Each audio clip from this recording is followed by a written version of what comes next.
நான் சந்திச்ச யாதுமாகி வாழ்க்கையில எவ்வளவோ அன்பர்களை நாம சந்திப்போம். உறவுகளை, நெருக்கமான உறவுகளை, உயிருக்கு உயிரா நினைக்கிற பெருமக்களை எவ்வளவோ பேரை சந்திப்போம். ஆனா இன்னைக்கு நான் பகிர்ந்து கொண்டது ஒரு அழகான உள்ளம் கொண்ட ஆன்மீகத்துக்காக தன்னுடைய உடல், தன்னுடைய உயிர் அனைத்தையும் அர்ப்பணிச்ச ஒரு மிகப்பெரிய ஒரு அன்புள்ளம் கொண்ட ஒரு ஒரு மனிதன். அவர்தான் யாதுமாகி. அவர் ஒரு மிகச்சிறந்த ஓவியர், மிகச்சிறந்த ஆசிரியர். அதாவது ஒரு செயலை, ஒவ்வொரு செயலையும் அந்த செயலை நாம எப்படி செய்யணும், அந்த செயலுக்கு நம்மளுடைய பங்களிப்பு எப்படி இருக்கணும் அப்படின்னு தன்னுடைய வாழ்நாள்ல மிக அழகாக அவருடைய வாழ்க்கை பயணத்தை தொடர்ந்து கொண்டிருக்கிற மிகப்பெரிய ஒரு நல் உள்ளம் கொண்ட ஒரு மனிதன் தான் யாதுமாகியோட நிறுவனர் ஐயா அவர்கள் பாலா. பொதுவா நான் யாரையும் சந்திக்கிறது இல்லை. ஏன் அப்படின்னா, என்னுடைய ஒரு சில வேலை காரணமாக, அதே சமயம் கால நேரம் எனக்கு கையளிக்கப்படாததுனால, அறிவு நண்பர்கள் எவ்வளவோ பேர் கேட்பீங்க, உங்களை சந்திக்க முடியல. அதுக்கு நான் முதல்ல மன்னிப்பு கேட்குறேன்.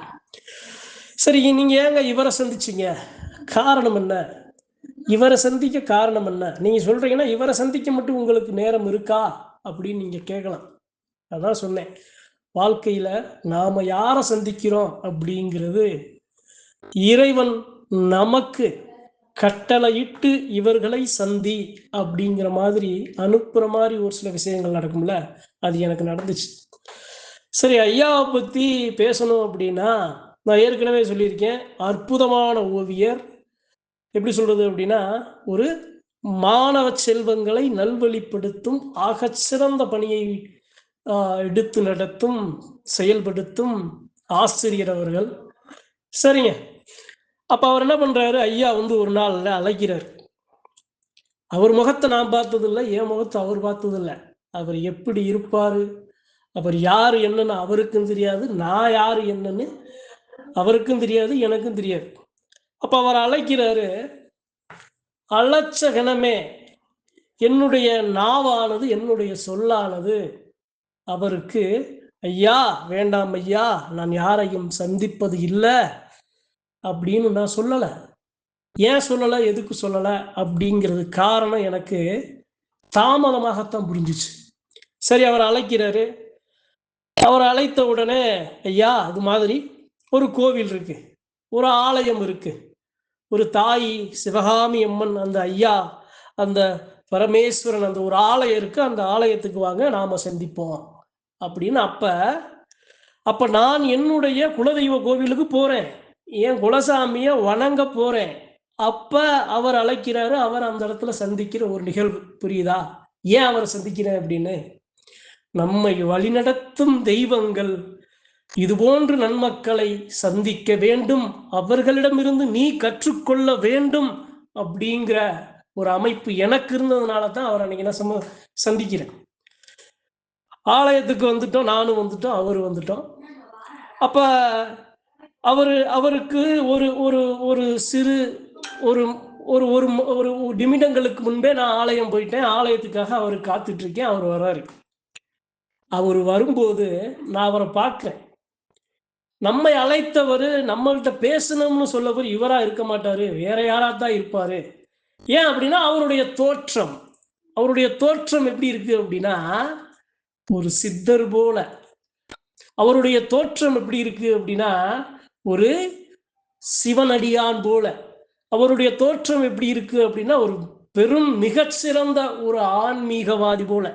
அவருடைய தோற்றம் எப்படி இருக்கு அப்படின்னா, இந்த உலகத்துல நம்மை எல்லோரையும் வழிபடுத்துவது, வழி நடத்துவது கடவுள் அப்படின்னு எல்லா மக்களுக்கும் எடுத்து சொல்லும் ஒரு ஆசிரியர் இருந்தா எப்படி இருப்பாரு, அதே மாதிரி அவர் தோற்றம்.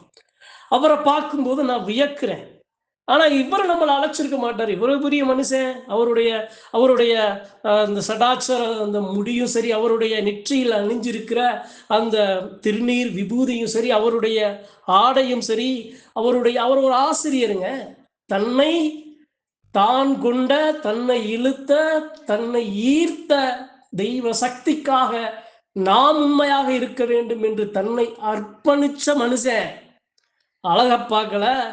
அதே சமயம் இந்த உலகம் நம்மை இப்படி பார்க்கும் என்று எதை பற்றியும் தெய்வத்தின் மேல் பேரன்பு கொண்டு காதலிக்கும் பெருமக்களில் ஒருவரா அந்த இடத்துல அவர் என் பார்வைக்கு தெரிகிறார். அப்ப நான் அவரை பார்க்குறேன். அவரை பார்த்த உடனே எனக்குள்ள ஒரு சின்ன சரி எப்படி அப்படின்னா ஐயாவா இருக்க மாட்டாரு அப்படின்னு நான் என்ன பண்றேன், நான் மெதுவாக தயங்கி நான் அந்த இடத்துல காத்திருக்கேன். அவர் வரார். இருசக்கர வாகனத்துல வந்து இறங்கின உடனே அவர் முதல்ல என்ன பண்றாரு, அவருடைய ஒரு ஆலயம் இருக்கு, அந்த ஆலயத்துக்கு போ அப்படின்னா அவருடைய உடைகளை சரி செய்து அவருடைய அந்த தலை அந்த சதாச்சாரம் அதை சரி செய்து அவர் கையில் ஒரு எப்படி சொல்றது அப்படின்னா, என் ஜாமி முத்தையா ஒரு வள்ளைய கம்பு வச்சிருப்பார், அதே மாதிரி கம்பு வச்சிருக்காரு அவர். அது 1000 அர்த்தங்கள் 1000 சக்தி அவருக்குள்ள இருக்கு. அது நம்ம அதை பத்தி நம்ம பேச வேணாம். அப்ப அதை எல்லாம் எடுத்துட்டு வர்றாரு. எப்படி வர்றாரு அப்படின்னா, ஒரு கணத்துல அந்த ஆதி சிவன் இது போன்று உருவத்துல அப்படி நடந்து உள்ள அந்த ஆலயத்துக்குள்ள வந்தா எப்படி இருக்கும்? சத்தியமா சொல்றேங்க, அவரை புகழணும்னு சொல்லல, மனசுல வட்ட உண்மைய அறிவோம் என்பது சொல்றேன். உள்ள வர்றாரு. அவருடைய தோற்றம், அவருடைய உயரம், அவருடைய பார்வை, அவருடைய அனைத்துமே எனக்கு வியப்பா இருக்கு. அப்ப அவர் பக்கத்துல அருகில வர வர வர வர அவர் பக்கத்துல வர வர இவராத்தான் இருக்குமோ நம்மை சந்திக்க அப்படிங்கிற மாதிரி நான் அவர் பக்கத்துல போறேன். அவர் பக்கத்துல வந்த உடனே, ஐயா நீங்க தான் என்னைய அழைத்ததா அப்படின்னு நாங்க 2 பேருமே கேட்கிறோம். மன மகிழ்ச்சி, எனக்கு பிரமிப்பு. என்ன நம்ம வாழ்க்கையின் யதார்த்தத்துல போற போக்குல நமக்கு கிடைக்கப்பெற்ற வழிகளையும் வேதனைகளையும் மகிழ்ச்சிகளையும் குலதெய்வத்தை அறிஞ்சதும் புரிஞ்சதும் ஏதோ நம்மளால முடிஞ்சதை நாம மக்களுக்கு சொல்லி வர்றோம். நாம பட்ட கஷ்டங்கள் ஒரு சில மக்கள் படக்கூடாது அப்படின்னு நாம சொல்லி வர்றோம். ஆனா நம்மளை தேடி இவ்வளவு ஒரு அழகான இவ்வளவு ஒரு சித்தர் சக்தி வாய்ந்த அந்த ஆதி சிவனின் அம்சம் பொருந்திய ஒரு சிவனடியாரா இவர் நம்மளை பார்க்க வராருன்னு எனக்கு ஒரு பிரமிப்பு. இருவரும் போறோம். இருவரும் நாங்க முதல்ல பேசிக்கல, எதையும் கலந்துக்கல, எதையுமே கலந்துக்காம முதல்ல என்ன பண்றோம், அங்க யாராக இருந்தாலும் அந்த எல்லையில இருக்க அந்த தெய்வத்துக்கு தானே மதிப்பு. அந்த ஆதி சிவனையும் அந்த தாய் அந்த சிவகாமி அம்மனையும் அழகா வணங்குறோம். அப்பா பார்வை அதை எப்படி சொல்றது அப்படின்னா, முதன்முறையா அந்த ஆலயத்தை பார்க்கிறேன். அந்த தாயே நட்சத்திரங்களாக எப்படி வானத்துல ஜொலிக்கும் பாருங்க, அத பக்கத்துல பார்த்தா எப்படி இருக்கும், அப்படி இருந்தாங்க அந்த தாய். அவ்வளவு அழகாக 2 தெய்வங்களை வணங்கி அந்த இடத்துல முன்னாடி அமர்றோம். அமரும் போது அவரை பத்தின விஷயங்களை சொல்றாரு, நான் என்னைய பத்தின விஷயங்களை சொல்றேன். எங்கள் 2 பேருக்குமே ஒரு சில பிரமிப்பு. அப்ப ஒரு சில விஷயங்கள் என்கிட்ட கேட்கிறாரு. இது மாதிரி குலதெய்வங்கள் சார்ந்து நீங்க சொல்றீங்களே, அதை பார்த்து உங்களை பார்க்கணும்னு நான் ஆசைப்பட்டேன் அப்படின்னு அவர் சொல்ல, ஐயா நீங்கள் என்னை பார்த்ததற்கு நான் கொடுத்து வைத்திருக்க வேண்டும் அப்படின்னு நான் அவர்கிட்ட சொல்ல, அதுல ஒரு அழகான விஷயம் சொன்னார். அவர் செய்தார். எப்படின்னு பாருங்க, நான் இருக்கேன், நான் ஒருத்தரை பார்க்க போறேன் அப்படின்னா, இது மாதிரி தெய்வ காரியங்கள்ல அவர் சார்ந்து இருக்காரு அப்படின்னா, அவரை பார்க்க போகும்போது நான் அவருக்கு மரியாதை செலுத்தணும். மரியாதை செலுத்தித்தான் ஆகணும்னு இல்லை, நம்மளுடைய முகம் நம்மளுடைய குணம் எப்படியெல்லாம் வெளிப்படும். இப்ப அவர் என்ன பண்றாரு, நான் யாருன்னே தெரியாது, என்னுடைய குரல் மட்டுமே, என்னுடைய முகமறியாதவன், என்னுடைய முகவரி அறியாதவர், என்னுடைய குரல் மட்டுமே அறிந்தவர், எனக்காக பழங்களும் எப்படி எனக்காக அவர் வாங்கிட்டு வந்தது பாருங்க. ஒருத்தரை பார்க்க போறோம் அப்படின்னா அவருக்கு நான் எதுவும் வாங்கிட்டு போல, அவரை பத்தி எனக்கு தெரியாது, அவர் அழைச்சதுனால நான் போனேன். அவர் எனக்கு வாங்கிட்டு வந்த அந்த பழங்களும் தெய்வத்துக்காக ஒரு சில விஷயங்களும் அவர் கொண்டு வந்தது அவர் மேல பேரன்பு கொண்டு என்னைய அந்த இடத்துல நேசிக்க வச்சு. அப்ப அவர்கிட்ட பேசும்போது அவர்கிட்ட புரிஞ்சுக்கிட்டேன், இவருக்குள்ள இருக்கிற சக்தி அவருடைய வம்சாவளியாக பரம்பரையாக அவருக்குள்ள ஒரு சக்தி அவரை வழிநடத்துகிறது. தன்னுடைய தாய் தந்தையர், தன்னுடைய முன்னோர்கள், அவர்களுடைய சக்தி இவரை வழிநடத்துகிறது. அவர்களுடைய சக்தி அதனுடைய பலம் குறையாமல் இவர் மூலியமாக இந்த உலகத்திற்கு எதை எடுத்து சொல்லணும் அப்படின்னு இவரை பயணிக்க வைக்குது அப்படின்னு நான் அவரை பத்தின விஷயங்கள் அவர்கிட்ட பேசும்போது புரிஞ்சுக்கிட்டேன். அதே சமயம் அவர் எந்த அளவு தெய்வத்தின் மேல் பேரன்பு கொண்டு, குல தெய்வத்தின் மேல் பேரன்பு கொண்டு, கருப்பசாமி அம்சங்களின் மேல் பேரன்பு கொண்டு அவர் நேசிக்கிறாரு அப்படிங்கிறதையும் நான் புரிஞ்சுக்கிட்டேன். 2 பேரும் பேசுறோம், எங்களுக்கு நேரம் பத்தல. அந்த இடத்துல அந்த யாதுமாகியா இருந்த அவரை அந்த நேரத்துல நான் பார்க்கும்போது அவர்கிட்ட இருந்து நான் ஒரு சில விஷயங்களை கற்றுக்கொண்டேன். என்ன கற்றுக்கொண்டேன்? ஒரு இறைவனுக்காக ஒரு இறைப்பணி செய்யும் ஒரு மனிதன் தன்னை எப்படி சரியாக உருவகப்படுத்த வேண்டும், தன்னை எப்படி அர்ப்பணிக்க வேண்டும், தன்னுடைய சொல், தன்னுடைய செயல், தன்னுடைய மரியாதை எல்லாம் எப்படி இருக்க வேண்டும், நாம் எவ்வளவு உயரத்தில் இருந்தாலும் தனக்கு சிறியோர்களை எப்படி மதிக்க வேண்டும் அப்படிங்கிற எல்லா விஷயங்களையும் அந்த ஐயா பார்த்து கத்துக்கிட்டேன். அந்த ஐயாவுக்கு இந்த பதிவின் மூலமா நன்றி சொல்லி, இன்னைக்கு ஏன் இந்த பதிவை நான் சொல்றேன் அப்படின்னா, அந்த ஐயா யாதுமாகி அப்படிங்கிற அழகான ஒரு இணையம், யூடியூப் இணையதளம், ஒரு சேனல் அவர் உருவாக்கி இருக்கிறார்.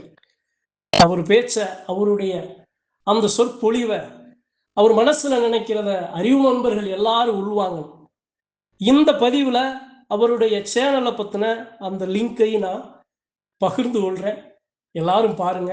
நான் பார்த்ததை நீங்கள் பார்க்க வேண்டும், நான் கேட்டதை நீங்கள் அந்த அன்பரால் கேட்க வேண்டும் அப்படின்னு சொல்லி அவரை இப்பதிவுல வணங்கி, அவரை போல் இன்னும் அவரை போன்ற பெருமக்களிடமிருந்து நிறைய கற்றுக்கொள்ள வேண்டும் அப்படிங்கிற ஆசையோட அவருடைய உருவத்தை நான் இந்த பதிவுல பதிவு செய்து அறிவு நண்பர்கள் அனைவருக்கும் பகிர்ந்து கொள்ள ஆசைப்படுறேன்.